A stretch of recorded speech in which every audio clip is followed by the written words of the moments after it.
Ya, syukran, jazakallah. Jadi kita harus kenal sahabat-sahabat Nabi Mas Haryo. Iya, Kalau kita nggak kenal, Oke, maka kita nanti nggak akan sayang. benar. Ayo Ustaz ada nih. Iya, Masya Allah. Wih, sekarang ada Ustaz di, Masya Allah, ahlan Ustaz. Kita akan mulai nih teman-teman. Yang lagi ngantri, ayo. Kita sama-sama di sini ngobrol sama-sama.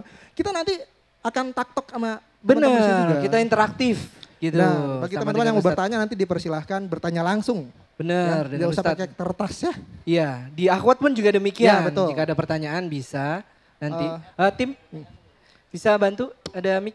Ada mikrofon buat pertanyaan gak ini buat? Ada? Atau nanti dulu kali ya? Betul. Buat Akang dulu aja, Ah. nggak apa-apa. Oke. Yuk, Bismillah, izin Ustaz. oke. Tim media? Oke. Ya, Siap. Bismillahirrahmanirrahim. Assalamualaikum warahmatullahi wabarakatuh. Waalaikumsalam warahmatullahi wabarakatuh. Hamdan katsiran thayyiban mubarakan fi kama yuhibbu rabbuna wa yarda. Wassalatu wassalamu ala nabiyina Muhammadin sallallahu alaihi wasallam amma ba'd. Apa kabar? Abang-abang, kakak-kakak? Nah gitu ya, Iya. abang-abang ya? Iya. Nah, semoga Allah Mas-mas, senantiasa- mbak-mbak. Mas Mbak sama juga berarti ya Iya. orang Jawa. Semoga Allah menjaga kita semua ya. Semoga Allah gantikan duduk kita dengan pahala yang sangat banyak. Mas Amin. Haryo, Siap. ini kita duduk sama Ustadz tadi kita mau ngomongin apa? Kita akan ngomong tentang untuk nasihat orang yang tersakiti. Oh, Untuk tema malam hari ini. tapi Anda mau tanya sama Ustadz dulu. Tad, Oke. sebenarnya ada nggak sih orang yang nggak pernah tersakiti? Tidak mungkin. Tidak mungkin. Nah kan benar tadi kan? Iya, benar. Karena jawab tuh tadi di depan. Orang itu Kita emang ini sabar semua banget. Tad. orang-orang yang sakit hati. Gitu. Ibnu Taimiyah itu bagi sabar dalam menghadapi musibah itu dua. Yang pertama musibah yang sifatnya yang kita hadapi itu adalah sesuatu yang di luar kehendak manusia. Ini istilah dari Ibnu Taimiyah.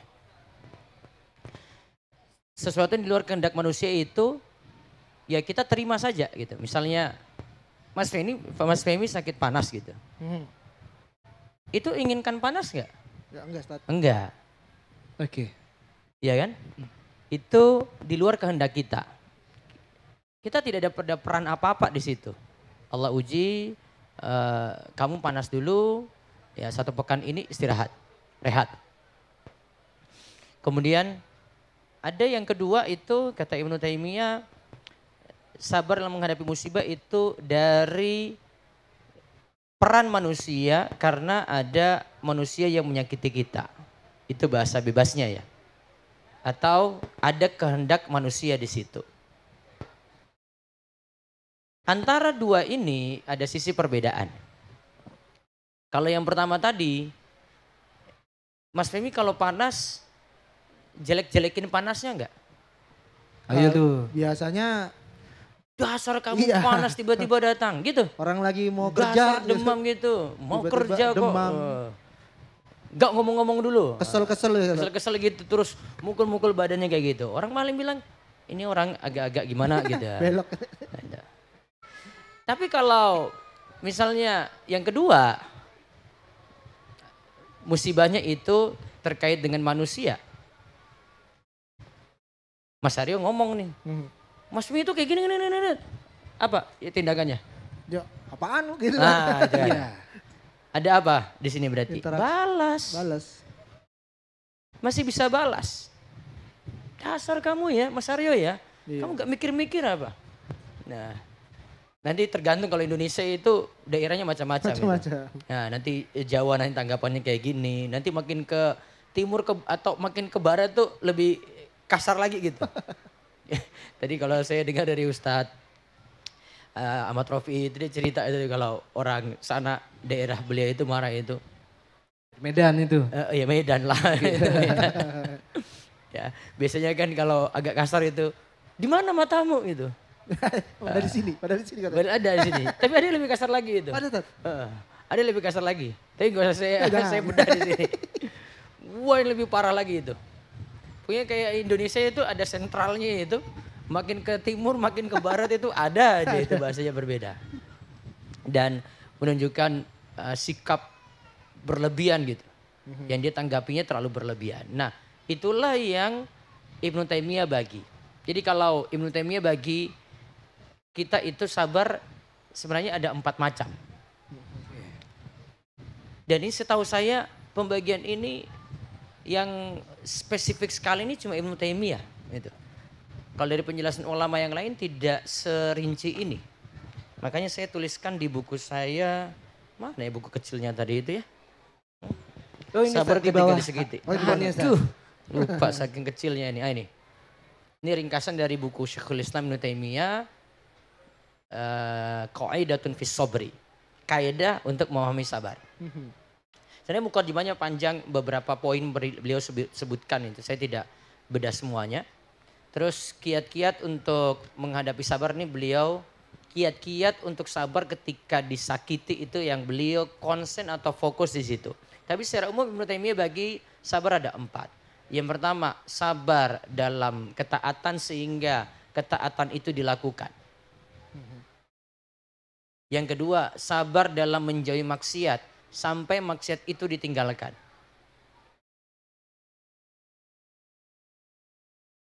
Ada satu poin penting yang di nomor 2 ini, Ibnu Taimiyah itu katakan, orang itu kalau maksiat, sebabnya itu karena 4. Sebab umumnya itu ada 4. Ada karena 1, Ibnu Taimiyah sebut diri sendiri, berarti dirinya. Yang kedua karena ada faktor pendorong. Yang ketiga karena godaan setan. Yang keempat pengaruh teman yang jelek. Apa tadi? Diri sendiri. Dari diri sendiri. Ada Apa jamaah tadi? 1. Satu apa jamaah? Diri sendiri. Diri sendiri. 2. Faktor pendorong. Apa? Faktor pendorong. 3.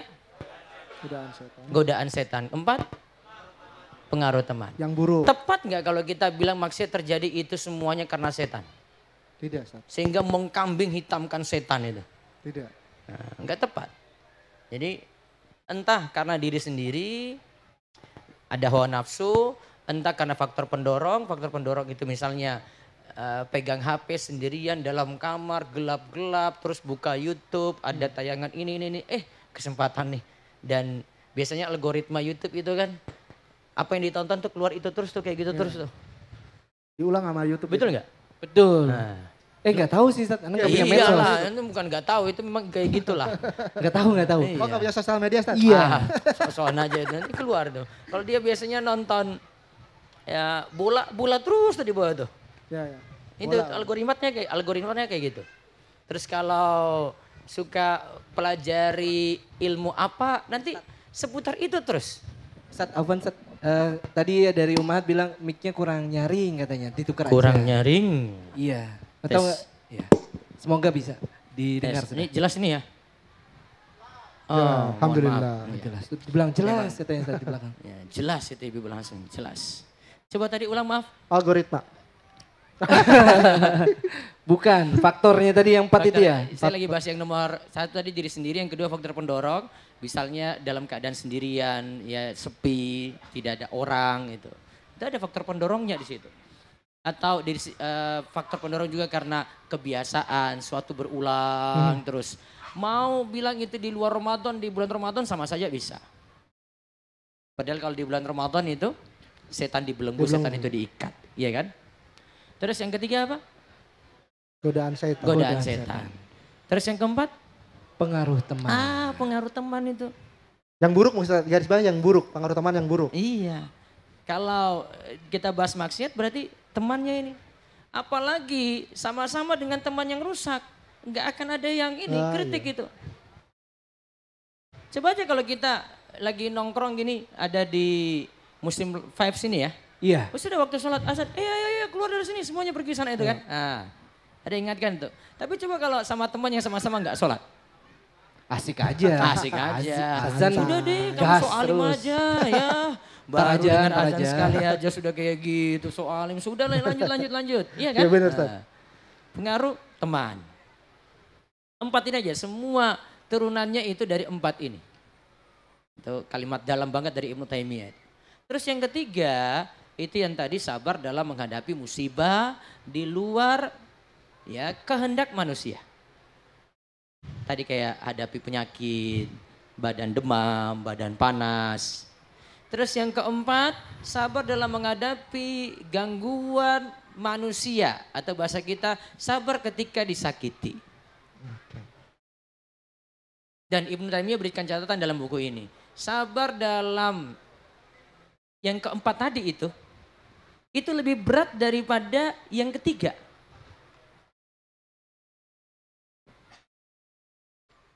Karena kalau yang ketiga, coba saya kasih contoh aja kisahnya Nabi Ayub alaihissalam. Nabi Ayub ketika itu dia hadapi ujian nggak? Ujiannya apa Nabi Ayub alaihissalam? Penyakit. Apa dikasih apa ujian sama Allah? Penyakit kan? Oke.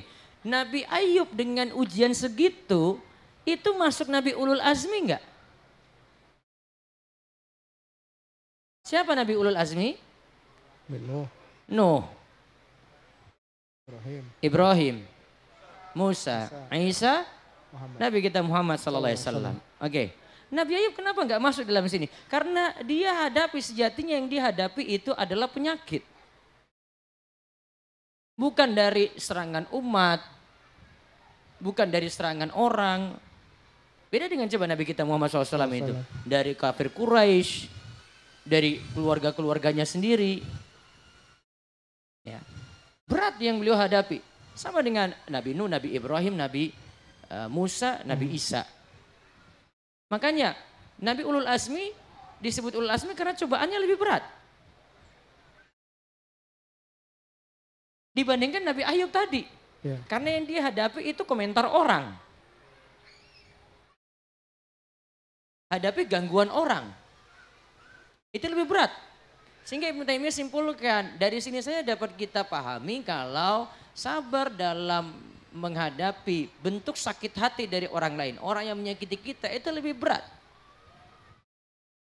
Nah, ini kesimpulannya dari 4 tadi. Jelas ini? Oke, itu muqaddimah waktu Ibnu Taimiyah membahas masalah sabar. Namun yang jelas namanya sabar itu al-habsu, jadi nahan diri. Saya tahan hati, tahan lisan, tahan anggota badan. Kan rukunnya 3. Rukun sabar itu 3. Yaitu tahan apa tadi? Hati. Terus tahan? Lisan. Apa berarti bentuknya? Tahan ucapan. Ucapannya kenapa ditahan? Apa bentuknya? Ya enggak ngomong aja, itu sudah. Iya. Terkadang kalau misalkan udah lagi nggak sabar tuh, terkadang itu ucapan. Berarti nggak sabar itu. Iya. Iya. Komentar. Iya. Biasa orang nggak sabar tuh pakai muqaddimah juga. Maaf ini bukan nggak sabar ya. Ini. Iya. Biasanya dia lagi tunjukkan dia nggak sabar memang gitu. Kayak orang lagi mau gibah itu biasanya pakai muqaddimah dulu. Sorry ya, ini bukan maksudnya saya jelek-jelekan orang lain nih ya. Iya bener sih. Itu lagi emak-emak lagi ngomong di grupnya itu loh. Itu pakai muqaddimah kayak gitu tuh. Maaf ibu-ibu ya, saya nggak jelek-jelekan siapa-siapa. Ini ya, pokoknya gini aja. Itu muqaddimah sebelum masuk gibah itu. Itu gibah online. Gibah online. Disclaimer dulu. Disclaimer dulu. Iya. Kita nggak jelek-jelekin orang ya, tapi dia gini loh. Iya. Itu kayak tadi itu. Maaf ini maksudnya bukan saya nggak sabar ya. Dia lagi pakai muqaddimah dulu itu supaya orang, oh gitu ya.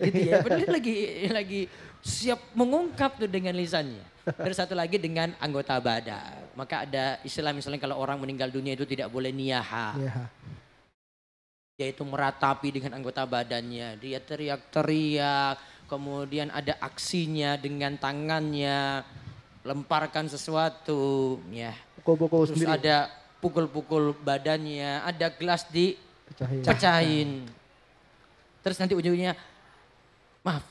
Saya sabarnya. Sudah semuanya sudah pecah dulu ya. Sabarnya terakhir. Nah, itu yang mesti dilakukan ketika sabar. Nah, coba kita bahas di sini beberapa poin saja. Yang Ibnu Taimiyah sampaikan bagaimana ketika kita itu hadapi bentuk sakit hati dari orang lain. Dan ingat, ini kalau direnungkan bersama itu Masya Allah. Ibnu Taimiyah sejatinya itu ketika membicarakan ini tidak tahu masalah bapak, tidak tahu masalah ibu. Nggak tahu problemnya itu apa gitu. Dia sudah tuliskan dari jauh-jauh hari. Simpulkan dari berbagai macam dalil tuh. Tapi kalau ngomong itu kena banget. Memang kalau ulama yang ngerti itu kayak gini gitu. Dia nggak pelajari ilmu psikolog, dia bukan psikiater. Ya. Dia nggak kasih solusi dengan obat-obat tertentu, enggak. Dan ketika mau paham ini baik-baik, insya Allah masalah itu akan terurai satu demi satu. Kalau kita siap untuk menerima juga perkataan beliau. Baik, saya sebutkan di sini dari yang pertama terlebih dahulu. Ibnu Taimiyah kasih prinsip dasar untuk menghadapi bentuk sakit hati dari orang lain itu adalah meyakini semua itu sudah ditakdirkan oleh Allah. Ringkasnya itu. Ibnu Taimiyah katakan gini. Ayasyhadu anna Allah subhanahu wa ta'ala khaliqu af'alil ibadi. Harakatihim wa sakanatihim wa iradatihim. Fama sya'allahu kana wa man lam yasha' lam yakun. Fala yataharraka fil alami al-ului was sufli dzarratan illa bi iznihi wa masyiatihi wal ibadu alatun. Fanzur ila alladhi sallatahum alaik wa la tanzur ila fi'lihim bika tastarihu minal hammi wal ghammi wal hazani. Ibnu Taimiyah katakan gini, hendaknya seseorang itu mengakui bahwa Allah yang menciptakan segala perbuatan hamba. Kalau kita mau bahasakan, mengetahui perbuatan kita. Baik itu gerakan kita Allah tahu, diam kita Allah tahu, keinginan kita juga Allah tahu. Segala sesuatu yang dikehendaki oleh Allah untuk terjadi pasti akan terjadi. Masya Allah karena wa malam yasha' lam yakun. Segala sesuatu yang tidak dikehendaki oleh Allah untuk terjadi maka pasti tidak akan terjadi. Sehingga tidak ada satupun benda meski seberat zarrah yang bergerak di alam ini melainkan dengan izin dan kehendak Allah. Oleh karenanya hamba adalah alat. Lihatlah, ini poin pentingnya di sini. Lihatlah kepada zat yang menjadikan pihak lain menzolimimu. Yaitu lihat bahwasanya itu takdir Allah. Dan janganlah pandang tindakan zolimnya terhadapmu. Apabila Anda melakukan hal itu maka Anda akan terbebas dari segala kepedihan, duka dan kesedihan. Bahasa ringkasnya adalah fokus kepada memahami takdir itu sudah jadi takdir. Terus yang kedua tidak usah fokus pada orang yang zolimi kita. Jadi biarin aja Ustaz. Biarin aja. Saya beberapa kasus ada yang konsultasi, kalimat ini saya keluarkan ini. Dan saya bilang ini bukan perkataan saya Bu, ini perkataan Ibnu Taimiyah. Ibu mau terima monggo. Dia dapat masalah itu, saya sebutkan masalahnya nggak apa-apa ya? Boleh Ustaz. Masalah aja, ini nggak sebutkan orangnya. Ini menahan ucapan gitu. Tapi ya ini mohon maaf saya agak takut sama ibu-ibu kalau dalam ini saya sebut ini aduh. Jadi ibu ini suaminya nikah lagi. Nah kan sudah mulai panas nih ibu-ibu di belakangnya. Iya langsung. Apa sih ini lagi gitu ya? Bahas itu terus. Sini lagi. Gitu. Sakit berarti. Ya. Iya. Iya ibu-ibu mungkin. Ibu. Oh laki-laki enggak? Kalau Laki-lakinya enggak? biasanya senang.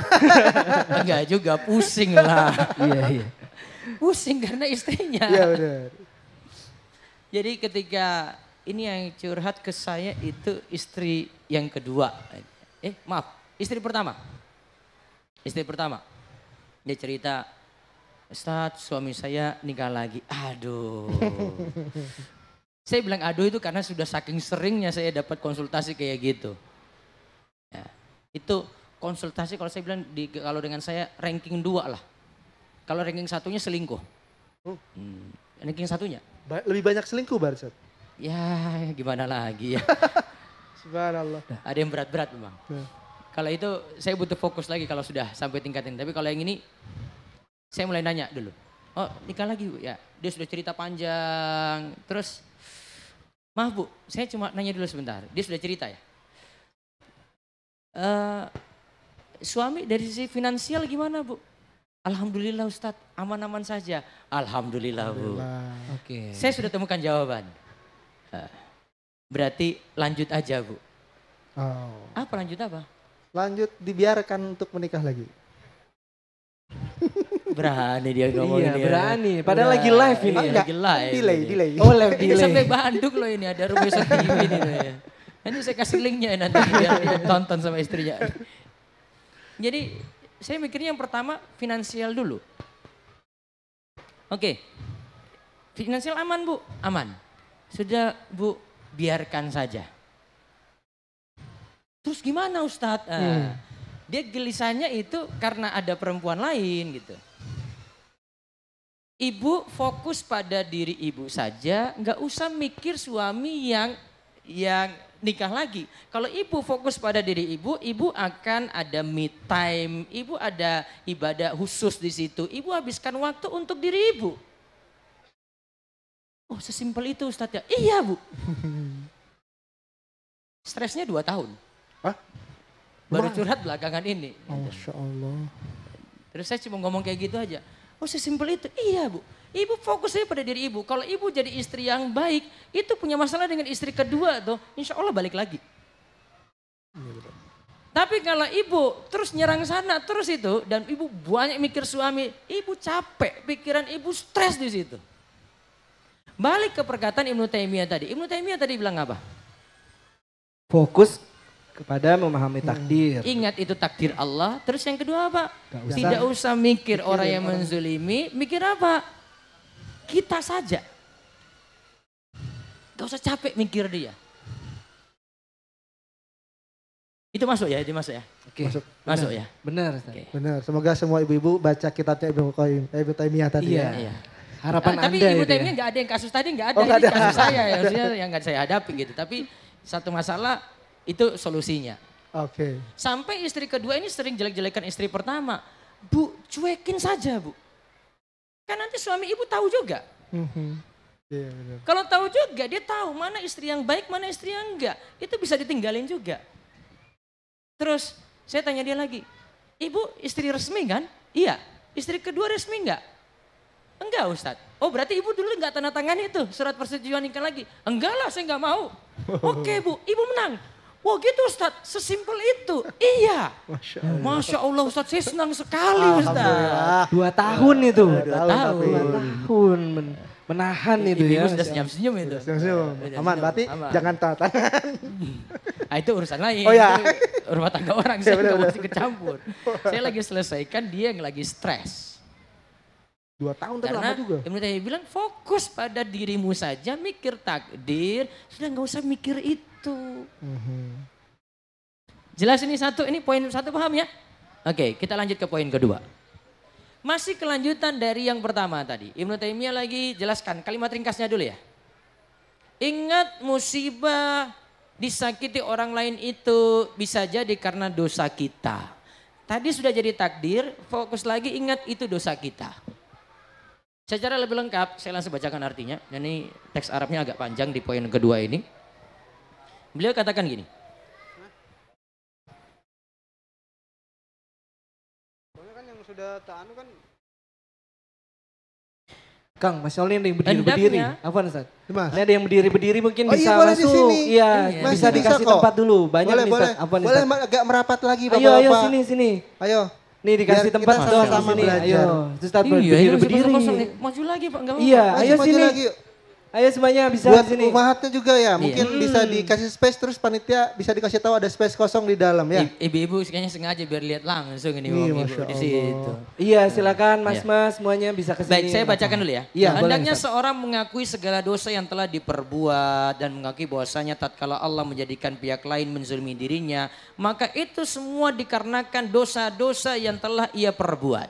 Karena Allah katakan, "Wa ma asabakum min musibatin fabima kasabat aydikum wa ya'fu an katsir." Dan apa saja musibah yang menimpa kamu maka itu adalah disebabkan perbuatan tanganmu sendiri. Berarti kelakuan sendiri kan? Iya. Dan Allah memaafkan sebagian besar dari kesalahan-kesalahanmu. 2 poin penting di sini. Tadi ada yang menyakiti, maka itu bisa jadi kesalahan kita. Terus yang kedua, wujud kesalahan kita itu dimaafkan, ada ujian, ada yang sakiti kita. Ujian ini itu baru kecil. Allah masih memberikan maaf yang begitu besar untuk kesalahan-kesalahan kita yang lain. Seandainya setiap dosa kita itu diwujudkan ujian, diwujudkan dalam bentuk musibah, mungkin kita sudah tidak ada lagi di muka bumi ini. So. Maka Allah katakan wa ya'fu an katsir. Allah itu memberikan pemaafan dengan pemaafan yang banyak. Berarti wujud ujian tadi itu dari dosa kita yang baru sedikit aja tuh. Yang lainnya Allah itu maafkan. Masya Allah. Terus Ibnu Taimiyah lanjutkan gini. Apabila seorang hamba mengakui bahwa segala yang tidak menyenangkan yang menimpanya disebabkan oleh dosa-dosanya yang telah lalu, maka dirinya akan sibuk untuk bertobat dan memohon ampun kepada Allah atas dosanya yang menjadi sebab Allah menurunkan musibah tersebut. Ia justru sibuk melakukan hal itu dan tidak menyibukkan diri mencela dan mengolok-olok berbagai pihak yang telah menzoliminya. Coba lihat, kalimatnya nyambung dengan poin pertama tadi. Pahami itu takdir, terus yang kedua, kita yakini itu karena kesalahan kita. Apa yang kita lakukan kalau kita yakini itu karena kesalahan kita?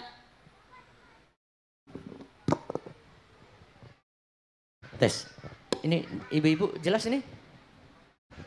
Masih jelas ibu-ibu di belakang suara saya? Jelas katanya. Jelas ya? Jelas. Oke. Coba kita kembali tadi. Kalau kita fokus pada diri kita kan pahami itu takdir. Kalau kita pahami itu takdir, maka kita kalau tahu itu kesalahan kita, yang kita lakukan apa? Istighfar, taubat. Itu fungsinya fokus pada diri sendiri. Coba kalau mikir orang lain terus tuh. Ini kapan saya ketemu dia? Awas nanti ini ya. Enggak tobat-tobat juga sih. Kalau nggak di jalan saya ketemu di Muslim Five aja deh. Saya bongkar nanti aibnya semuanya tuh. Bisa tuh. Pikirannya macam-macam. Tunggu nanti saya ketemu di jalan ini ya. Iya. Iya. Beda kalau dia fokus pada diri sendiri. Waktunya lebih manfaat. Ya, dia lebih banyak sibuk ibadah, dia lebih banyak untuk sibuk istighfar, dia itu tobat pada Allah, dia koreksi diri. Gitu. Terus Ibnu Taimiyah katakan apabila seorang melihat seorang yang mencela manusia yang telah menyakitinya dan justru tidak mengoreksi diri, gitu, dan dia tidak mau beristighfar kepada Allah, maka tahuilah musibah yang ia alami justru adalah musibah yang sebenarnya. Double berarti. Dia dapat musibah yang lain lagi. Karena dia tidak mau istighfar, dia tidak mau bertobat, dia tidak mau koreksi diri. Namun kalau dia itu bertobat dan beristighfar dan mengucapkan musibah ini dikarenakan dosa-dosaku yang telah saya perbuat, maka justru berubah musibah tadi menjadi nikmat. Nikmat bertobat. Jadi kalau kita simpulkan di sini yang dari yang kedua, saatnya koreksi diri, beristighfar dan bertobat kepada Allah. Justru kalau ada yang nyakiti seperti ini, fokuslah dalam ibadah. Kalimat sampai nomor 2 ini nggak ada balas dendam loh ini. Iya benar. Ya, ini belum ada cerita balas dendam. Iya, sampai poin nomor 2 ini masih terus Belum. untuk diingatkan untuk introspeksi diri. Introspeksi diri. Masih lanjut lagi ini? Atau sudah cukup? Hah? Lanjut lagi. Oke, Masya Allah. Ini memang kayaknya obat ini yang sakit hati ini kita ini malam ini nih. Insya Allah. Insya Allah Ustaz. Allah. Terus yang ketiga. Kita renungkan lagi pahala dari orang yang bersabar. Dan mau memaafkan. Ibnu Taimiyah katakan gini. Hendaknya seorang mengetahui pahala terbaik yang disediakan oleh Allah bagi orang yang memaafkan. Liman afa wa sobara. Bagi orang yang memaafkan dan bagi orang yang sabar. Nah ini kalimatnya muncul ini. Kalimatnya bukan bagi orang yang mau balas. Tapi kalimatnya tadi apa? Liman afa wa sobara. Bagi yang mau memaafkan dan apa? Bersabar. Karena Allah katakan wa jaza'u sayyi'atin sayyi'atun misluha. Boleh saja orang itu ada yang buat jelek dibalas jelek pula. Faman afa wa aslaha fa ajruhu 'ala Allah. Namun kalau dia itu maafkan, pahalanya Allah catat tuh. Innahu la yuhibbuz zalimin. Sesungguhnya Allah tidak menyukai orang-orang yang berbuat zalim. Dari surat ini tadi surat Asy-Syura ayat 40. Ibnu Taimiyah itu jelaskan keadaan orang yang balas dendam itu ada 3. Dari ayat tadi, Asy-Syura ayat 40 itu. Ada tadi kalimat, boleh saja kita balas jelek dengan jelek. Wa jazaa'u sayyi'atin sayyi'atu misluha. Berarti bentuk pembalasan dendam yang pertama adalah jelek dibalas Jelek. jelek. Jelek dibalas dengan jelek. Ini disebut dengan orang-orang yang, kalau istilah Ibnu Taimiyah itu beliau sebut orang yang muqtasid, moderat, pertengahan. Contoh, cubit, terus Mas Femi balas lagi cubit. Imbang dah? Bang. Mukul? Balas pukul. Balas mukul. Imbang enggak? Bang. Imbang. Oke. Itu masih muqtasid. Terus, yang kalimat lanjutannya dalam ayat. Faman afa wa aslaha fa ajruhu 'alallah. Yang mau maafkan dan yang mau memperbaiki, pahalanya itu di sisi Allah. Yang kedua ini diistilahkan oleh Ibnu Taimiyah orang yang balas jelek dengan yang lebih baik. Dia tidak balas dengan yang sama yang moderat tadi itu, jelek balas jelek, yang muqtasid tadi, muqtasid. Tapi yang jelek dibalas dengan kebaikan. Saya cubit Mas Femi terus. Makasih Ustadz. Masya Allah. Sabar banget gitu ya. Sabar banget orang tuh. Sabar ya. Makasih ya. Dikasih hadiah. Syukron. Oh kasih hadiah lagi itu. Ustadz ini kopi Ustadz. Masya Allah Ustadz. Cubitnya itu luar biasa. Ini kopi untuk Ustadz nih gitu. Itu disebut muhsin. Terus satu lagi tadi. Ya. Terus disebutkan. Innahu la yuhibbul zalimin. Sesungguhnya Allah tidak menyukai orang yang zalim. Zalim ini apa? Ini yang ketiga nih. Zalim itu jelek. Dibalas dengan jelek yang lebih parah. Makin rancu biasanya begitu Ustaz. Apa itu? Kalau jelek dibalas jelek. Nah, Cubit pukul. jadi tadi saya cubit. Pukul. Oh balas. Puk. Masuk rumah sakit. Masuk rumah sakit. Soalnya ke tangan kanan. Ini disebut apa? Zalim. Berarti kalau kita urutkan tadi 1, 2, 3 ya. Yang satu tadi disebut apa tadi? Muqtasid. Muqtasid. Apa tadi? Jelek dibalas dibalas jelek. jelek. Namun ingat itu kadarnya sama. Ah itu dia. Cubit ini Cubit enggak lagi. merah. Dia balas dengan saya. Dia Pakai tang. saya mukul Mas Femi balas. Buah masuk rumah sakit sama-sama pukul. Sudah lebih. Kadarnya harus sama. Maka untuk poin nomor 1 muqtasid sebenarnya berat. Iya. Berat itu. Dan rata-rata kita ini, mohon maaf, kita ini ya. Kita ini kalau ada yang zolimi kita, kalau bisa balasnya lebih deh. Betul nggak? Betul.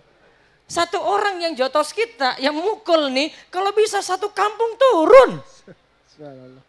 Betul nggak? Betul Ustaz. Ini yang saya mukul dia nih, udah tunggu Ustaz. Tunggu nanti depan sana tuh nanti ya, lewat kompleks saya ya. Satu kompleks keluar. Iya itu Ustaz. Betul nggak? Kalau bisa balasnya lebih. Itu manusia itu. Maka muqtasid itu sebenarnya berat juga. Sehingga yang tadi mau balas, sejatinya dia tidak jadi muqtasid. Kalau dia balas lebih, dia jadi nomor 3, jadi zalim. Betul? Betul. Berarti pilih yang mana? Yang kedua Ustaz. Yang tadi, matur nuwun, syukron Ustaz. Masya Lagi Allah, dong, Ustaz Ustaz, ini lagi ada dong. kopi enak banget ini, Masya Allah. Padahal sudah bebok blur itu. Masya Allah. Jelas ini? Ya. Milih yang mana berarti? Muhsin. Masya Allah. Muhsin itu konsekuensinya maafkan. Konsekuensi dari maafkan itu tidak ada balas dendam. Clear semuanya. Clear. Masya Allah. Beda dengan ini ya. saya nahan marah, ada yang buat saya kecewa atau buat menyakiti saya, kalau nahan marah itu belum tentu maafkan. Dongkol Ustaz ya. Dongkol ya. Karena dia simpan sekarang nih, besok lagi tuh. Simpan lagi, besok lagi tuh. Tunggu, awas nanti kamu. Kalau maafkan itu sudah selesai. Maka orang yang tahan marah, al-kadhiminal ghaidha dengan wal afina 'anin nas, dengan yang memaafkan manusia, lebih tinggi orang yang memaafkan manusia karena dia nganggap masalah selesai. Maka antara menahan marah dengan memaafkan lebih tinggi derajatnya mana? Memaafkan. Makanya susah kata Ustaz. Susah. Tapi pahalanya gede. Iya, Masya Allah. Yang tadi saya sebut itu al-kadhiminal ghaidha wal afina 'anin nas, di antara 8 pintu surga. Nanti bisa baca di website saya rumesa.com itu. Cari aja 8 pintu surga tuh. Ada penjelasannya. Dari 8 yang ada, kita kan tahu ada pintu ar-royan, ya kan, ada pintu sholat, ada pintu sedekah, ada pintu jihad, ada pintu haji. Nah, satu pintu lagi ada pintu yang para ulama sebut al-kadhiminal ghaidha wal afina 'anin nas. Pintu bagi orang yang menahan marah dan mudah memaafkan yang lain. Itu jadi satu pintu surga. Kenapa? Yuk berat. Apalagi beratnya itu untuk memaafkan. Kalau memaafkan itu masalah harus clear, sudah gak ada lagi ungkit-ungkit lagi itu. Gak boleh gemes Tata. Namun sebagian itu, mohon maaf ini kayaknya pada ibu-ibu itu. Ada satu kesalahan suami masih teringat sampai 20 tahun. Tuh. Nanti dia ingat lagi, kamu nih dulu nih kayak gini. Gitu. Iya. Ibu-ibu di sana kali. Di sana bukan di sini. Iya. Di sini mah. Sana di... Dikit. Sana lah. Ada. Ya. Itu nggak perlu lagi sebenarnya. Sudah nganggap selesai, clear aja. Jadi itu tingkatan orang balas dendam. Yang paling tinggi jadi orang muhsin. Kalau mau saya simpulkan lagi, orang muhsin itu dia biarkan tidak ambil pusing. Terus yang kedua, maafkan. Ustaz mungkin kita buka sesi tanya jawab buat teman-teman siapa tahu masalahnya bisa kebongkar Ustaz. Ini kan baru 3 poin ini. Wah masih banyak Ustaz. Ya, Masa sampai 20. Siapa tahu sudah mulai ini Ustaz, tidak bisa menahan. Saya bahas di buku saya apa ini ya. Ada satu buku saya sebutkan kiat-kiat. Oh di buku saya takdir. Saya nggak tahu ada di Good Brother nggak itu. Tentang takdir Allah selalu baik itu. Salah satu poin saya ungkit tentang masalah bersabar ketika disakiti. Saya cuma bahas 3 poin ini. Karena itulah 3 poin paling inti. Yang lainnya turunan dari 3 ini. Sebagiannya sudah saya sebutkan tadi sebenarnya. Pengembangan dari 3 itu aja. Jadi kalau kita simpulkan berarti pertama apa? Meyakini bahwa itu adalah takdir. Diyakini takdir toh. Terus yang kedua? Fokus. Enggak, yang kedua apa tadi? Hah? Dosa. Fokus pada kesalahan kita, karena itu kesalahan kita, maka perbanyak apa? Istighfar, tobat, introspeksi diri. Terus yang ketiga? Ada pahala di balik itu. Ada pahala, maka jadilah orang yang mana tadi? Muktasid apa muhsin? Apa zolim? Muhsin. Muhsin. Apa tadi maksud muhsin? Balas yang jelek dengan yang lebih baik. Masya Allah. Itulah orang yang pemaaf. Dan ingat, satu poin lagi Ibnu Taimiyah sampaikan di sini. Kita perlu pahami kalau kita memilih untuk balas, orang yang zolimi kita itu bisa balas lebih loh. Karena dia punya kekuatan lebih. Tadi mukul itu, terus saya mukul nih ya. Terus Mas Mimi lebih kuat daripada saya. Balas mukulnya lebih parah lagi. Ya. Akhirnya tadi ya dia ingin balas mukul, ternyata dibalas lagi, lebih parah lagi. Maka yang namanya balas dengan kejelekan yang sama tidak akan selesai. Tidak akan selesai. Itu dengan kejelekan yang sama tuh. Ya. Itu tidak ada ujungnya, balas lagi. Coba ingat aja cerita-cerita tentang tawuran dulu anak sekolah tuh. Enggak tahu Mas Mimin dulu bagian dari yang mana gitu loh. Coba lihat tawuran itu nggak ada ujungnya. Iya. Kenapa sampai adik-adiknya juga ikut tawuran? Ingat kakak angkatannya dari dulu itu. Memang dengan sekolah itu sudah punya masalah. Adik angkatan balas lagi. Besoknya dibalas lagi. Terus. Nggak ada ujungnya. Maka penyelesaiannya cuma maafkan saja, nganggap selesai semuanya. Clear aja semuanya deh. Nggak usah nuntut-nuntut balas lagi. Itu aja. Di samping memang kalau kita maafkan pahalanya besar, buat derajat kita makin mulia dan seterusnya. Nah, baiknya bahasa lengkapnya itu ada di buku ini, nanti bisa pelajari. Iya, ada Nah, saya terima disediakan pertanyaan dulu bukunya. sebelum saya lanjut. Oke. Silakan. Ada yang ingin bertanya? Antum. Oh ada, silakan. Oke. Tim bisa Ada dibantu? mikrofon? Ada Kang. Ada. Ini mikrofonnya. Nanti bergantian juga bisa di area Ahwat. Kita gantian ya. Kalau ada pertanyaan dari tim Ahwat, insya Allah ada juga yang akan memberikan mic di situ.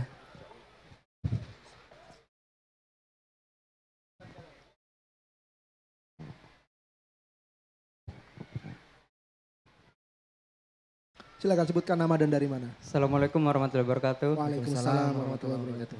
Nama saya Ismail Ustadz. Mau bertanya, hukuman dan ujian itu kan berbeda ya Ustadz. Oke. Nah, caranya kita mengetahuinya itu seperti apa Ustadz? Kita bagi kelompokkan orang, ada yang beriman, ada yang kafir saja atau ahli maksiat. Bagi orang yang beriman, ketika dia diuji, itu untuk naik derajat atau menghapuskan kesalahan. Tapi kalau orang kafir, ahli maksiat, dia diuji itu adalah hukuman yang segerakan di dunia. Bahkan untuk orang kafir, kalau sekarang tidak disegerakan, itu sebagai rahmat untuk dia karena ada penundaan, ya besok di akhirat. Karena kalau umat sebelum Nabi Muhammad SAW biasanya kalau berbuat durhaka kepada Nabi langsung kena siksa. Lihat kaum Ad, lihat kaum Samud, kaum Lut, kaum Nuh, langsung kena siksa.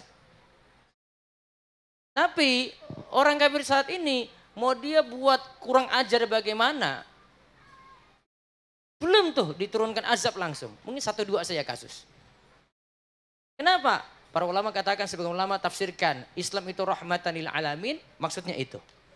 Tertundanya siksaan untuk orang kafir.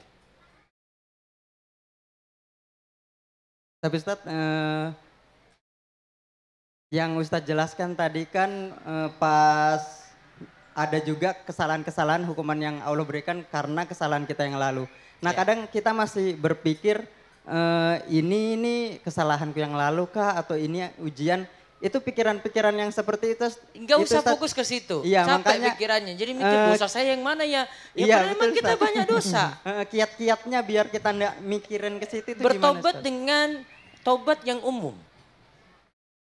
Enggak usah spesifik pada satu dosa. Karena mau telusuri, kita itu biasanya kayaknya enggak ada deh, saya kayaknya ya sudah kayak begini masa saya masih ini sih ya itu. Jumawa. Minggu ini nggak bikin dosa perasaan gitu. Yang mana sih gitu kan? Sudah tobat umum. Tobat umum. Ya, kalau kita tidak tahu tobat kesalahan yang spesifik, umum aja. Karena bisa jadi memang terlewat, ya. Yang kesalahan ini kita lupakan itu, nganggap sudah selesai padahal belum. Boleh jadi ada orang yang memang kita zolimi gitu. Belum selesai, kita anggap sudah selesai. Maka dengan tobat yang umum. Syarat tobat 3+1. 3 itu untuk diri sendiri, ya kaitannya untuk kita perbaiki, yaitu menyesali yang telah lalu, kembali taat untuk saat ini. Yang ketiga, bertekad tidak mau ulangi lagi. Yang keempat, kalau kaitannya dengan manusia, harus diselesaikan. Kalau itu utang, bayar. Gak bisa dengan kalimat, afwan akhi. Afwan akhi, qadarullah. Qadarullah lagi, qadarullah, Masya Allah. Baru Ada ini saya baru qadarullah. dapat kalimat baru ini. Qadarullah usaha lagi tipis. Afwan Qadarullah akhi. masya'afa'al gitu ya. Masya'afa'al. Masya Allah. Baru ini baru. Ini. Gak usah dicontoh ini maksudnya. Ini gak cukup itu. Terus gimana? Bayar. Kalau pernah nyakiti, minta maaf. Pernah gibahin, minta maaf. Terus bersihkan kehormatan dia. Karena kaitannya dengan manusia. Ya, jadi kalau mau tobat umum 3 ini. Plus 1 kalau kaitannya dengan manusia tadi. Oke? Allah ibarik fiik. Jazakumullah khair Ustaz. Cukup. Ya, ditahan baik. dulu. Nanti lanjut lagi ke... Saya kasih hadiah. Ini Oh iya, Masya boleh. Allah. Akhwat apa Ikhwan nih? Ikhwan. Nah, ini lanjut nih di Akhwat. Nanti kita gantian ya. Sama ini ada kupon ini nanti enggak? Oh iya. Jangan. Ini Ya, beda? ini ada scaling, ini ada voucher hitan. hitan. Masa hitan lagi sih? Ya. Ada anaknya Pak? Ada? Ada. Mungkin bisa dipakai Ustaz. Nah, Buat hitan ya. Iya. Oke, baik. Jangan dipakai Ya, sendiri. selanjutnya dari Akhwat silakan. Jika ada pertanyaan. Silakan. Bismillah, Ustadz izin bertanya. Silakan Bu. Misalnya nih, Ana yang berbuat jolim. Terus teman Ana itu udah katanya sih maafkan. Tapi sifatnya itu kayak nggak memaafkan gitu Ustadz. Nah, Siapa ini dengan siapa Bu? Dengan siapa nih Bu? dengan Umi Farel. Oh dengan seorang lah ya. Iya benar Ya. Ustadz. Terus dia ibu sudah minta maaf dia tidak memaafkan. Katanya sih maafkan, cuma dari sikapnya kayak enggak gitu nah Ustadz. Katanya dimaafkan tapi ketika apa? Sikap kenapa? Sikapnya tuh berubah. Berubah bagaimana? Ya berubah kayak enggak seakrab seperti dulu. Oh itu nggak maafkan itu Bu. Nah cara nyikapinnya saya nih gimana Ustadz? Apa saya biarin aja atau maaf-maaf terus, minta maaf terus? Oke. Terima kasih Ustadz. Ini anu bukan Ustaz. Mudafa bukan ini. Bukan ya, bukan ya. Bukan, ini bukan. Iya Suaranya nanti beda. tanya lagi Ustaz. Taib. Ada lagi Ibu? Sambil saya ada satu cerita nih saya ungkap Oh dulu. Ada ditampung di- 2 ada- pertanyaan Ustaz? Iya. Oh iya silakan. Ibu-ibu sekalian langsung. Ada lagi? Assalamualaikum Ustadz, Ana mau Waalaikumsalam warahmatullahi wabarakatuh. kan Ana nih ibaratnya pernah tersakiti juga gitu kan. Afwan. Bisa didekatkan mungkin ya mic-nya. Mikrofonnya. Kurang nyaring soalnya. Ana pernah tersakiti gitu Ustadz.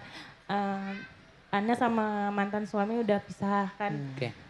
Terus rahimahullah mamanya itulah yang penyebab kami berpisah. Yang bernyebab berpisah ibu mertua. Benar. Ya terus. Jadi waktu itu sampai Ana bilang lihat aja lah nanti karmanya Allah itu maha adil gitu kan. Sampai Ana tuh bilang gini, mudahan kerjaanmu, kamu dipecat dari pekerjaan gitu kan. Enggak Karena boleh Ana gitu. ngerasa yang dizolimi gitu Ustaz. Enggak boleh. Tapi Itu namanya jelek balas jelek Bu. iya Ustaz, Enggak boleh. benar. Jadi waktu itu kan nggak lama udah di usia anak-anak 7 tahun, Ana dengar kabar dia dipecat dari pekerjaan. Terus Senang lagi. enggak Ustaz, Ana enggak senang. Enggak senang. Nah tapi saat itu kan Ana masih digantung Ustaz, bayangkan dari hamil sampai anak-anak udah besar. Ana digantung, jadi setelah itu Ana dengar dia dipecat dari kerjaan, baru Ana tuntut untuk cerai. Lalu ketika anak-anak usia berapa tahun gitu, Ana ini selalu ingin temukan anak-anak sama keluarganya kan Ustadz. Tapi mereka tuh nggak pernah mau tahu kabar anak-anak juga gitu Ustadz. Sampai saudara Ana bilang, buat apa dibawa? Tapi Ana bilang, ini anak-anak ini keturunan mereka juga, biar mereka juga harus kenal. Iya. Setelah Ana kenalkan, mereka juga nggak peduli juga Ustadz. Sampai waktu itu ibunya kan meninggal. Ana jujur sakit Ustadz, tapi Ana maafkan. Tapi rasanya itu gimana? Maafkan nggak ada tapi Bu. Apa ya Ustadz ya namanya? Iya, Kemarin tahu. kan dia yang menyebabkan kami tuh berpisah gitu Ustadz. Iya, Sampai kalau Ana boleh buka ya, beliau Eh, guna-gunain ini hubungan sebentar. Ana Ustadz. Tetap ibu buat baik dengan beliau atau tidak? Ana berbuat baik Ustadz, Oke, karena Ana sudah. selalu ingin mengenalkan anak-anak, tapi mereka tidak pernah ingin tahu kabar anak-anak gitu Ustadz. Ya. Kan saudara ini kan kadang menghalang-halangi Ana untuk mengenalkan ke anak kan sama keluarganya. Apa yang Ana harus lakukan Ustadz? Apakah Ana turutin keluarga Ana atau Ana tetap kenalkan tetap. Baik, saya baca satu hadis anak-anak nih. perempuan Ustadz, Ini karena dua kalaupun masalah. nanti menikah Oke. akan mencari mahramnya dulu kan untuk menikahkan dia gitu Ustadz. Ya baik. Ya, Assalamualaikum warahmatullahi Assalamualaikum wabarakatuh. wabarakatuh. Sebenarnya dua ini saya bawa kisah ini aja. Dari Abu Hurairah radhiyallahu anhu bahwasanya seorang laki-laki berkata, "Ya Rasulullah, inna li qarabatan asiluhum wa yaqta'uni." Aku punya kerabat itu, aku berusaha untuk jalin silaturahim dengan dia, tapi dia selalu nggak mau nyambungkan hubungan itu. Dia cuekin, ya, dia tidak terima gitu. Kemudian wa usinu ilaihim wa yusiuna ilayya. Aku sudah berusaha untuk berbuat baik kepada mereka, namun mereka selalu balas jelek padaku. Wa ahlum anhum wa yajhaluna alayya. Kemudian saya senantiasa bersikap ramah, tetapi mereka tidak tahu diri. Ini sama dua kasus ini tadi kan. La in kunta kama qulta, kata Nabi SAW. La in kunta kama qulta. Kalau memang keadaanmu seperti itu, faka'annama tusifuhul mallah. Maka seakan-akan kamu menyuapkan abu panas kepada mereka. Wala yazalu ma'aka minallahi ta'ala dhahirun alaihim madumta ala dhalik. Allah senantiasa memberi pertolongan kepadamu karena perbuatan mereka jika kamu tetap berbuat demikian. Artinya dia balas jelek tetap dibalas baik. Tadi kan yang kasus pertama itu suaminya zolimi dia ya. Lain Ustaz. Dia zolimi terus dibalas tidak mau dimaafkan kan. Itu teman sama teman kayaknya. Sama Ustaz, ya? teman kan. Iya. Pada seorang terus dia mau dimaafkan. Terus kasus yang kedua ini dengan keluarganya suami. Iya. Ya, punya masalah dengan mertua. Dari hadis ini salah satu pelajaran ada di kitab Bahjatun Nadhirin. Karya Syekh Salim bin Aid Al-Hilali. Beliau sebutkan, ini kesimpulan juga dari kisahnya Abu Bakar As-Siddiq. Waktu dia sulit memaafkan Mistah, keluarga Mistah. Dikarenakan keluarga Mistah sempat turut serta dalam gosip menuduh hadisul ifki, yaitu Aisyah dituduh selingkuh. Kesimpulan dari Syekh Salim adalah kalau orang, ya, kalau kita sudah buat baik pada orang, maka perbuatan baik itu jangan dihentikan walaupun dia balas dengan yang jelek. Saya ulang ya. Kalau kita sudah punya kebiasaan baik pada orang. Kayak tadi itu, dia silaturahim, terus kunjungi, terus dia buat baik, terus.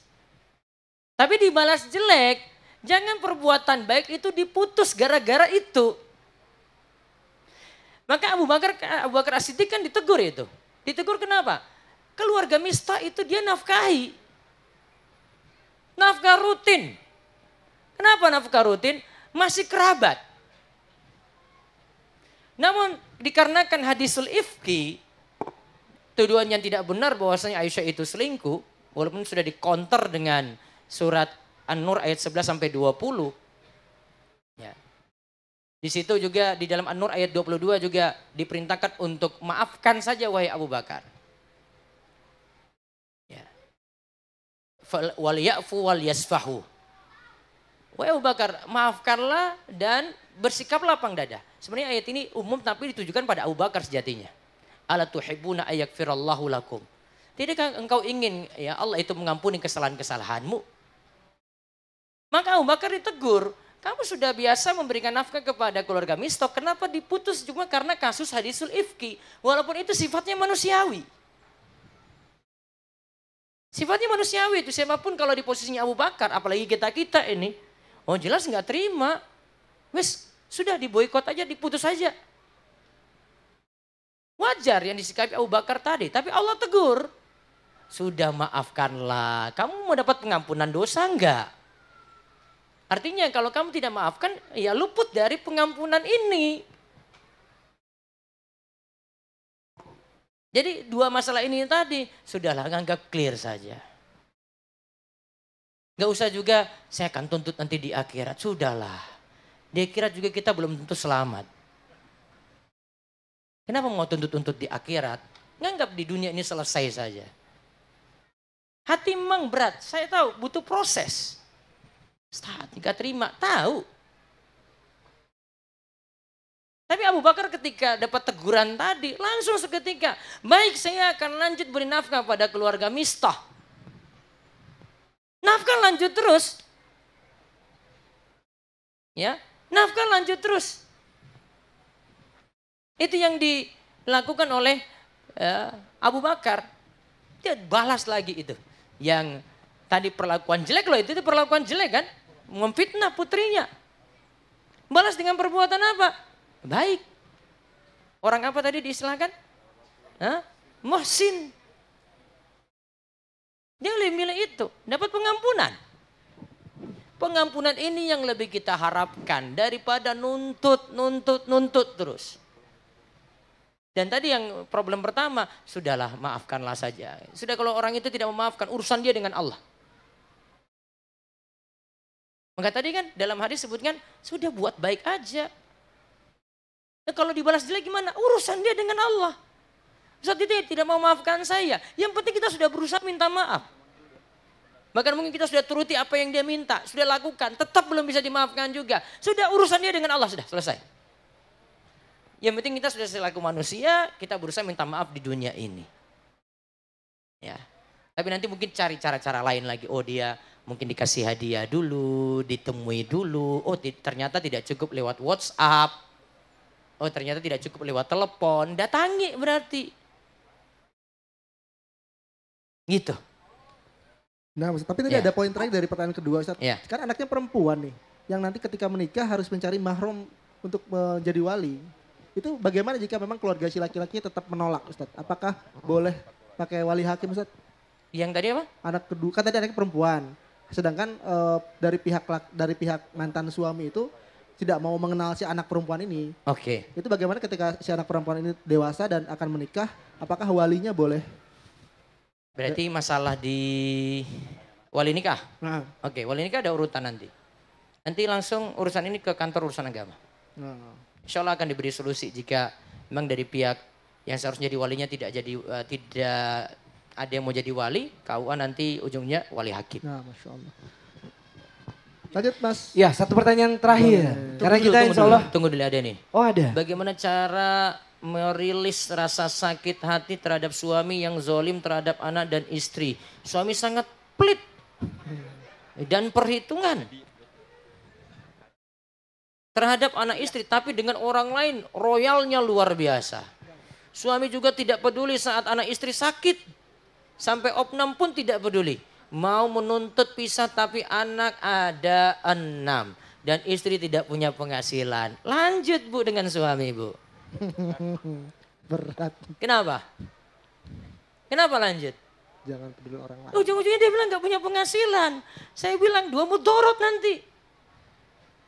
Mendingan lebih ringan tadi. Iya kan? Coba dia lepas dari suami. 6 anak siapa yang nanggung? Kalau itu jadi dengan dia semua tuh. Berat. Kalau saya ada kasus ini saya cuma, oh ibu sudah punya penghasilan. Alhamdulillah Ustadz, duit saya lebih baik pada suami. Ya monggo mikir-mikir Bu. Kalau ini kan nggak ada. Dia nggak ada kekuatan finansial. Dia dapat 2 mudorot itu. Sudah pisah, sudah nggak ada apa-apa lagi. Mau bergantung sama keluarganya, belum tentu juga mau nanggung tuh. Dia sama 6 anaknya itu. Maka pikir-pikir lagi. Ustaz, saya menikah dengan suami benar-benar secara ta'aruf. Jadi suami yang saya tahu sesuai dengan kriteria yang saya cari dari segi agama. Sudah ngaji sunnah agak lama 2 tahunan. Setelah masuk ke 4 tahun pernikahan saya feeling suami selingkuh. Kan baru feeling ini kan. Oh ternyata Allah tunjukkan ya Allah. Suami selingkuh dengan rekan kerjanya. Selingkuh dengan effort. Coba. Selingkuh dengan penuh effort Ustaz, dengan penuh usaha. Dia belikan selingkuhannya berupa boneka sebesar manusia. Masya Allah. Coklat, makan siang dan lain-lain. Wah Allah, perhatian banget itu ya. Setelah kejadian itu saya memutuskan memaafkan. Wah. Tapi rasa sakit hati qadarullah tidak bisa hilang itu sampai memaafkan sekarang. tuh gak pakai tapi. Nah ini pertanyaannya. Dan akhir-akhir ini saya punya feeling lagi Ustadz. Kalau Oke. suami ada perempuan lain 2 tahun setelah kejadian selingkuh pertama tadi. Pertanyaannya, bagaimana sikap saya apabila suami ternyata benar selingkuh? Suami tukang selingkuh ini berarti kesimpulannya. Apakah tidak apa-apa saya menceraikan? Yang kedua, apabila suami tidak Gugat terbukti cerai, selingkuh. bukan menceraikan. Ibu nggak ada Iya. kemampuan untuk menceraikan suami, Bu. Gugat cerai istilahnya. Terus? Apabila suami tidak terbukti selingkuh, bagaimana cara saya mengontrol emosi atau rasa Oh berarti sakit dari tadi hati? nggak selingkuh itu. Masih feeling Bukan yang kedua feeling. ini, Ustaz. Yang kedua masih feeling yang kedua. Yang pertama tadi yang boneka sebesar manusia itu sudah diberikan Ustaz. Dan sudah dimaafkan. Itu sudah dimaafkan, tetapi tadi ada tetapinya. Dan yang sekarang mengendalikan emosi, rasa sakit hati terhadap suami setelah Oke. pengkhianatan yang dia lakukan. Wow. Jeng jeng. Kan di sinetron ini nyata ini ya. Nah, Ustaz, Masya Kasih Allah. hadiah, kasih hadiah. Kasih hadiah. Kasih hadiah. hadiah. Kasih Al-Quran Kang, supaya bisa sabar. Iya ini siapa? Gak tahu siapa. Oh nggak tahu ya? Gak tahu siapa. Nanti mungkin nanti sama tim panitia ya. Berarti 2 orang. Nah. 2 orang. Solusinya apa nih? Solusinya maafkan Ustaz. Tadi Yang kedua feeling. yang kedua feeling. Berarti yang pertama sudah misalnya taruhlah ada perempuan lain dia sudah maafkan sudahlah nganggap selesai. Yang kedua ini coba perbaiki hubungan lagi dengan cara satu ya pakai kiat pertama tadi itulah. Fokus pada diri, pahami itu takdir. Fokus diri dulu. Terus istighfar, taubat berarti perbanyak ibadah. Ya. Perbanyak ibadah ini tujuannya juga adalah takwa. Solusi dari masalah rumah tangga apapun, biar masalah itu tidak muter-muter tuh dalam ruangan saja, harus ada takwa di situ. Takwa itu fungsinya apa? Wa may yattaqillaha yaj'al lahu makhraja. Siapa yang bertakwa kepada Allah, Allah akan berikan jalan keluar. Makhraja itu gambarnya gini. Misalnya kita berada dalam ruangan tertutup nih. Ini kita lagi dalam kondisi kebakaran. Cari jalan keluar, semua pintu tertutup. Adanya takwa, ada celah tuh di situ, kita bisa keluar. Maka orang yang biasanya mikir masalahnya berat itu karena takwanya kurang. Masalah yang ada muter dalam ruangan terus tuh. Dia nggak akan pernah dapat celah. Jadi kalimat yang keluar nanti kalau sudah curhat kayak begini, aduh Ustadz ini masalahnya berat sekali Ustadz. Kayaknya tidak ada masalah yang lebih berat daripada masalah hidup saya. Mungkin sebalik papan yang paling susah saya ini Ustadz. Ini akan keluar kalimat kayak gitu. Kenapa? Coba koreksi dari yang tadi nomor 2 tadi ada istighfar, ada taubat. Itu tujuannya takwa di situ. Takwanya diperbaiki, ibadahnya bagaimana? Saya beberapa kali tanya itu pada istri kalau dia curhat. Saya nanya tentang suaminya. Maaf Bu, tolong jawab jujur nih. Suami ibu sholat enggak? Ya Ustadz, syukur-syukur dia bisa Jumatan gitu Ustadz. Berarti enggak sholat kan Bu? Iya. Tolong Bu, ini masalah bisa selesai. Kalian mau damai, mau masalah ini bisa clear, sholat dulu deh. Sama saya ngomong capek-capek juga, suami nggak sholat. Jadi emang nggak dapat celah dia, masalah muter terus aja. Suami mau perbaiki diri juga, yang dia aja belum sholat kok. Dan kalau memang saya tahu masalah dari suaminya, suami sini bilang sama suami, cerita ke saya itu. Biar saya hadapi suami tadi. Dia mulai cerita, oh iya masalahnya di bapak berarti. Bapak pingin rumah tangga ini baik-baik saja ya perbaiki takwa. Takwa yang harus ada ya sholat dulu. Ya Ustadz. Akhirnya dia mulai perbaiki diri. Nah gitu, kalau nggak mau perbaiki diri, masalah ada terus. Jadi tolong memikirkan itu dulu. Ya. Perbaiki dari ibadah, taubat, istighfar. Ya. Takwanya dilihat, takwa makin kurang, masalah makin berat. Ya, biasanya seperti itu. Dan solusi-solusi kayak tadi nih Bapak Ibu sekalian, solusi ini itu sudah mujarab solusinya. Beda kalau kita bawa ke seorang psikolog. Psikolog itu cuma sekadar teori. Teori ada riset, kemudian ini kayak gini, ini apa solusinya. Tanya sama si psikolog itu, kalau dia punya masalah itu dia amalkan enggak? Enggak juga, itu teori dia. Tapi kalau tadi poin dari Ibnu Taimiyah, dalil semuanya.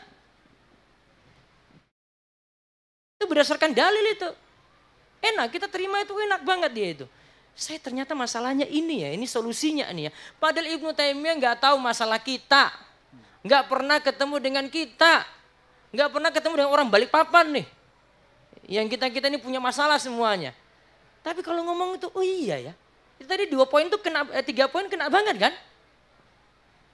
Itu Ibnu Taimiyah itu. Seperti itu. Wallahu a'lam. Masya Allah. Mas Aryo, Siap. gimana Mas Aryo? Mau masih tersakiti nggak? Iya, kan sudah ada tips-tipsnya tadi. Oh Masya Allah. Sabar. Sabar. Intinya itu. Dan itu poin paling ampuh sekali. SABAR deh. Iya, saya mau jadi orang muhsin aja Ustaz. Iya, gitu ya. Masya Pakai tapi Allah. nggak? Tapi. Iya, memaafkan ingat tidak pakai apa? Tapi. Gitu. Ya, Kang. Gimana? Qadarullah, ini sudah di jam 21.30. Oh Masya Allah, Alhamdulillah. Iya, dan sudah di penghujung dari talk show kita pada kesempatan malam hari ini. Ustadz mungkin izin bisa kasih closing statement Ustadz terkait Baik. dengan tema kita pada malam hari ini.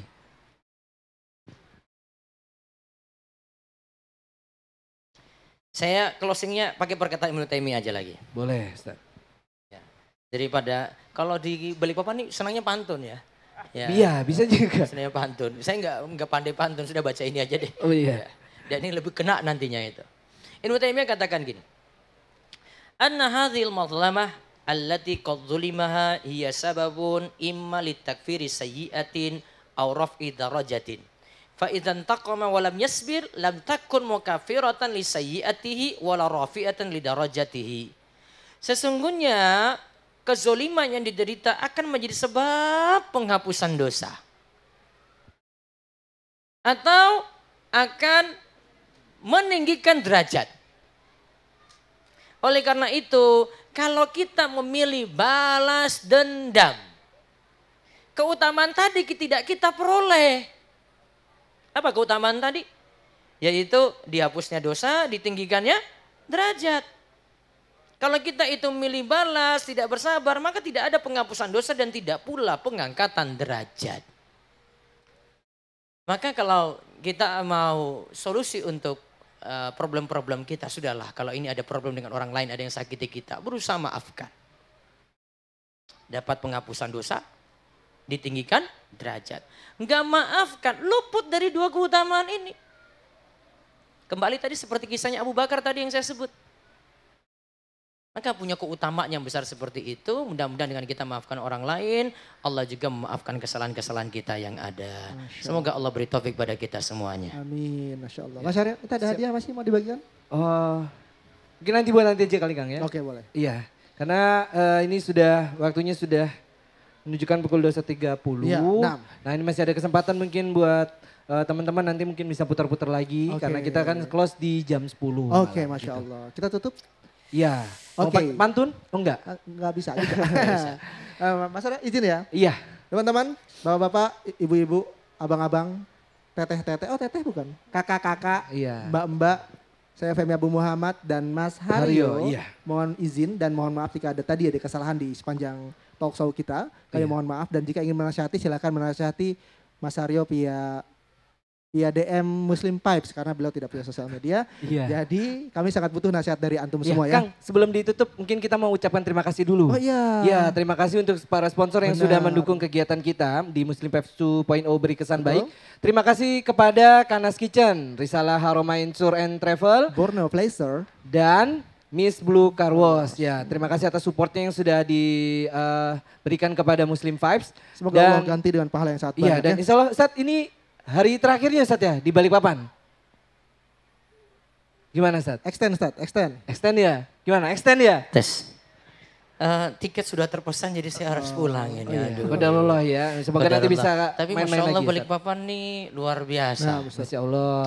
Saya kaget beberapa budaya sini yang kayaknya membuat saya tertarik balik lagi itu. Nah insya Allah ya ditunggu Ustadz. Mudah-mudahan. Balik lagi. Amin. Sini nggak ada klakson kalau lagi ini. Ya Allah.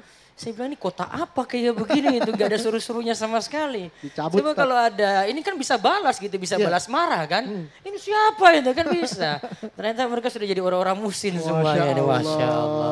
Amin. Luar biasa. Ya ditunggu kehadirannya Ustaz ya. Jazakumullah khairan sudah. Ya, insya Allah. Jumpa Ya. teman-teman yang ada di sini ya Ya. di balik papan. Dan Ya. saya doakan untuk yang Mas Joko, Mbak Siti nah. terutama ya.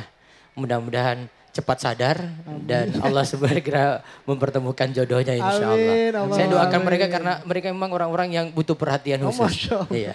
Kalau ini kan sudah cuma mikir anak, mikir khitanan tadi ya sudah cukup lah. Ya. Semoga Allah beri taufik pada kita semua. Amin, Masya insya Allah, ya. Mas Aryo, saya Siap. Femi Abu Muhammad. Ya, Mas saya Haryo, oke. Kami mohon izin untuk close acara ini. Kita tutup dengan doa kafaratul majelis. Subhanakallahumma wa bihamdika, bihamdika, asyhadu an la ilaha illa anta, astaghfiruka wa atubu ilaik. Assalamualaikum warahmatullahi wabarakatuh. Waalaikumsalam warahmatullahi wabarakatuh.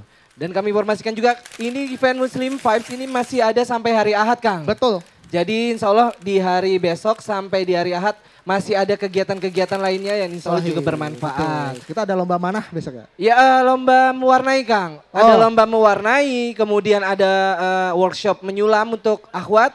Sama- Dan ternyata ada yang spesial, ada workshop untuk muslimah. Jadi dengan tema Aku Ingin Cantik dan Solehah. Idi. Bersama dengan Ustazah Ummu Ahmad. Gitu. Beliau adalah istri Siap. dari Ustadz Muhammad Rofi Sitorus. Oh, Masya Allah. Ya, jadi silakan nanti lihat jadwalnya di medsos kita. Nah. Nanti kita ketemu lagi di sini insya Allah. Insya Ramein sampai dengan hari Ahad. Karena nanti juga di malam harinya juga ada kajian-kajian talk show lainnya insya Allah. Demikian. Ya Mas Aryo, kita turun. Kita persilakan teman-teman untuk santai-santai di tenan-tenan. Iya, yang kita sudah masih buka ada. sampai jam 10 malam insya Allah. Itu kalau lihat di belakang tuh Kang, Mana? alat odong-odong itu masih puter-puter terus tuh. Itu belum berhenti. Belum berhenti. Masih ada sampai yang naik. Masih. Masya Allah. Oh iya.